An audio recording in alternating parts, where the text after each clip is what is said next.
They risked their lives fighting our war. So aren't our veterans worth at least 10 minutes of our time? Team 10 investigator Allison Ash is here with why some former VA employees say they were fired for spending too much time with veterans. Allison. Yeah, well, we all know San Diego is a military town, but some of our veterans may be getting cut short when they call the VA for help. It's a disgrace, a total disgrace. These two veterans don't want to reveal their identities. They're afraid the VA won't like what they have to say. Until recently, both worked at the VA's National Call Center, answering calls from veterans and their families in San Diego and around the country who had questions about benefits. They earned it, whether they were in war or not in war. They served their time. Both men were let go from the VA call center in Phoenix. Both said they never had a complaint. Their big problem?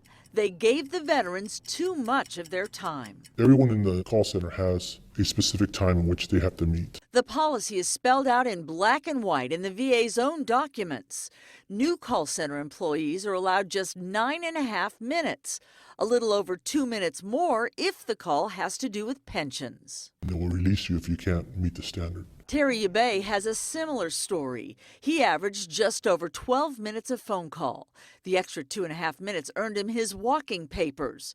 So he decided to speak out. You hear somebody tell you, I served my country and this is what I get. In all, we spoke with 4 former employees. All of them said the same thing. You just want the veteran or the veteran's family member off the phone as quick as you can. Answer their questions, just get them off the phone and pick up the next caller. And that often meant withholding information that veterans could have benefited from. The policy is, if they didn't ask, you don't bring it up. The VA denied the claims and defended their call time policy, saying timeliness of client contact management ensures the VA is effectively serving the many veterans, survivors, and others who call.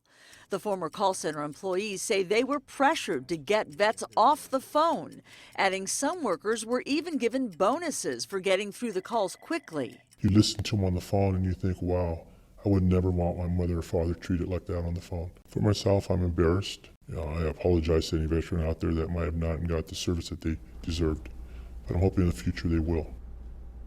The VA declined an on-camera interview, but did answer questions in writing. A spokesperson said veterans are satisfied with the service they get from the call center and cited client satisfaction scores to prove it. Read the VA's full response to our questions on 10news.com. I'm Team 10 investigator Allison Ash.